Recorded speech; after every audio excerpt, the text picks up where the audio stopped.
আসসালামু আলাইকুম। মেঘলাস ওয়ার্ল্ডে সবাইকে স্বাগতম করছি। আমি মেঘ, ঢাকা থেকে বলছি। কাছে এবং দূরে, দেশ এবং দেশের বাইরে যে যেখান থেকে আমার ভিডিওটা দেখছেন, আশা করছি সবাই আল্লাহর রহমতে খুব ভালো আছেন। আমরাও আলহামদুলিল্লাহ খুব ভালো আছি। তো আজকের ভিডিওটা কিন্তু একদমই অন্যরকম একটা ভিডিও। না রান্না বান্না, না খাওয়া দাওয়া কোনো কিছু আছে। আজকের ভিডিওটা হচ্ছে বাবুল্যান্ডের একটা ভিডিও।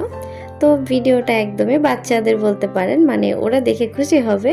তা আমি যেহেতু গিয়েছিলাম তো ভিডিওটা করেছি।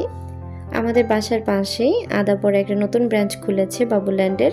তো এটাতে ফ্রি ওপেনিং ছিল, মানে ফ্রি সবাই যেতে পারবে অনলাইনে রেজিস্ট্রি করে। আবার অনেকের স্কুল থেকেও টিকিট দিয়েছে। আমার বাসার পাশে হলে কি আমি কিন্তু এটা জানতাম না। আমার ফ্রেন্ড ও আমাকে ফোন দিয়ে বলল যে তোর বাসার পাশে বাবুল্যান্ড যাবি কিনা। তো আমি তো তখন একদম অবাক যে আমি কিভাবে যাব, আমার কাছে তো এখন টাকা নেই আর আমি এখন যেতেও পারবো না। ওই তখন আমাকে বলতেছে যে তোর টাকা লাগবে না, এটা ফ্রি ওপেনিং, তুই চল রেজিস্ট্রি কর, আমি লিঙ্ক দিচ্ছি। তো ও লিঙ্ক দেওয়ার পর কিন্তু আমি রেজিস্ট্রি করে নিয়েছিলাম একদমই ফ্রিতে। তো সিয়াকে নিয়ে গিয়েছিলাম ওখানে, ও মাশাআল্লাহ খুব খুশি হয়েছিল। তো এটা ছিল আমাদের প্রথম দিন যাওয়া, আমরা কিন্তু 2 দিন গিয়েছিলাম। তো খুব কান্নাকাটি করেছিল কাল আসার সময় যে ও আরও খেলবে। তারপর আবার পরের দিন ওর পাপা নিয়ে গিয়েছিল।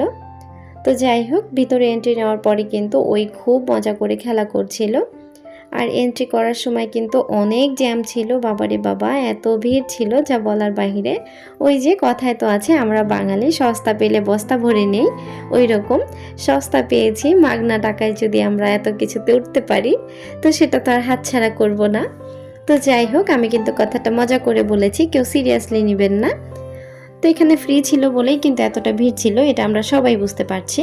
তো অনেকটা ভিড় ছিল, অনেক কিছু পরে আমরা ভিতরে যেতে পেরেছিলাম। তো যাওয়ার পরে আবার যখন টিকিট চেক করতেছে তখন তো সবাই টিকিট দেখাচ্ছে, আমার তো আর টিকিট নিয়ে আমি কি দেখাবো। তো আমি বললাম যে ভাই আমি তো অনলাইনে করেছিলাম। তো তখন ওনারা বললো যে আপু তাহলে আপনার মেসেজটা একটু চেক করা লাগবে। তো মেসেজ চেক করার পর দেখলো, তারপর ওনারা কিন্তু আমাদেরকে 1 ঘন্টা টাইম দিয়েছিল যে 1 ঘন্টা খেলতে পারবে। তো 1 ঘন্টা কিসের, আবার 1 ঘন্টাও খেলতে ঢুকলে কি আর বাচ্চাদের হুঁশ থাকে কিনা। তো এখানে কিন্তু অলরেডি 2 ঘন্টা ও খেলেছে। তারপরে অনেক লেট হয়ে যাচ্ছিল, আমি বলেছি যে চলো যাই, ও যাবে না, খুব কান্নাকাটি করছিল। কিভাবেই বা যাবে, এত খেলার জিনিস রেখে কি বাচ্চারা বাসায় আসতে চায়। তো যাই হোক, এত বেশি কথা বলতে বলতে কিন্তু আমার পুরনো কথাটা বলতে ভুলেই গিয়েছি। তো আবারও সেই পুরনো কথাটি বলছি, আমার ভিডিওটার এই পর্যন্ত যেই সকল আপু ভাই আঙ্কেল আন্টিরা চলে এসেছেন, এখনও পর্যন্ত একটা লাইক করতে ভুলে গিয়েছেন, তারা প্লিজ একটা লাইক করে আমার ভিডিওটা কন্টিনিউ করুন। আর যারা অলরেডি কাজটি করে ফেলেছেন তাদেরকে অসংখ্য ধন্যবাদ। আর যারা আজকে প্রথম আমার চ্যানেলটি ভিজিট করছেন, আমার ভিডিওর কোনো অংশে যদি আপনার কাছে ভালো লেগে যায়, আপনি চাইলে আমার চ্যানেলটাকে সাবস্ক্রাইব করে নিতে পারেন।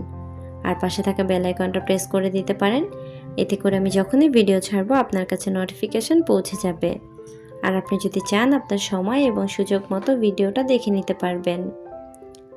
তো যাই হোক, এখানে কিন্তু অনেক বাচ্চা কাচ্চা ছিল। আর আমার ফ্রেন্ড গেল, আমার বান্ধবী আর বান্ধবীর মেয়েকে নিয়ে গিয়েছিল। তো ওর মেয়ে কিন্তু সিয়ার চাইতে ছোট, সিয়া কিন্তু ওই হিসাবে ওর বড়। তো ওর বাচ্চাটা কিন্তু মাশাআল্লাহ খুব ছোটাছুটি করে খেলছিল। আর সিয়া সব কিছুতে কিন্তু উঠছিল না, ওই ভয় পাচ্ছিল। তো তারপরে কিন্তু যা যা ও খেলেছে আগে, ও সেইগুলাতেই উঠছিল বারে বারে। তো স্লিপারটাতে ও অনেক খেলেছে, তো এটাতেই বারবার উঠছিল, ঘোড়ায় উঠছিল, মানে ওর কাছে যেগুলো কমফোর্ট ফিল হচ্ছিল ও সেগুলাতেই উঠেছিল, আদারওয়াইজ অন্য কিছুতে উঠেনি।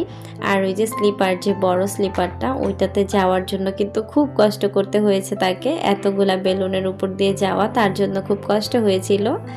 তো সেটা তো আমি বুঝতে পারছিলাম, কিন্তু সে নিজে যেতে চাচ্ছিল, খেলতে চাচ্ছিল, আমি আর কিছু বলিনি। তারপরে যে এই পাশে আমার বান্ধবী ডাক দিল, ও আবার আসছে, এসে বলতেছে তুই কোথায়। আমি আবার বললাম আমি অপোজিটে আছি। তো ওই আবার বলল যে তুই এখানে আয়, আমি এখানে আছি। তারপরে যে ওর মেয়ের সাথে খেলা করছিল, ওর মেয়ে একদমই স্থির থাকে না, মাশাআল্লাহ খুব দুষ্ট, অনেক দুষ্টামি করে, দৌড়াদৌড়ি করে, শুধু খেলা করে। ভালো লাগতেছিল মাশাআল্লাহ। বাবুর জন্য অনেক অনেক দোয়া রইল। বান্ধবী, আমি জানি তুই আমার ভিডিও দেখিস, কিন্তু কখনো কমেন্ট করিস না, চুরি করে আমার ভিডিও দেখিস তুই। তো তারপর এখানে কিন্তু আমি ওকে খুঁজে পাচ্ছিলাম না যে ও কোথায় গেছে। তারপর দেখলাম সে পিছনে আবার নাকি একটা দোলনা ছিল, সেখানে আবার দোলনি খাচ্ছিল। মানে এত বড় একটা জায়গা, এখান থেকে ওখানে ছোটাছুটি করতে করতে আমার ওর পিছন পিছন পা পোড়া ব্যথা হয়ে গেছিল ওই দিন। আমি তো খুব টায়ার্ড হয়ে পড়েছিলাম। তো এই যে দেখেন বের হওয়ার সময় অবস্থাটা, সে কি পরিমাণে কান্না করছে। আমি কিন্তু রিকশায় উঠে পড়েছিলাম, তাও তার কান্না থামেনি। এই কান্নাটা সে বাসা পর্যন্ত নিয়ে এসেছে কান্না করতে করতে। আমি অনেক কিছু বলছিলাম, কে শোনে কার কথা। তো যাই হোক, আজকের ভিডিওটা এই পর্যন্তই। সবার সুস্বাস্থ্য কামনা করে আজকের ভিডিওটা এখানেই শেষ করছি।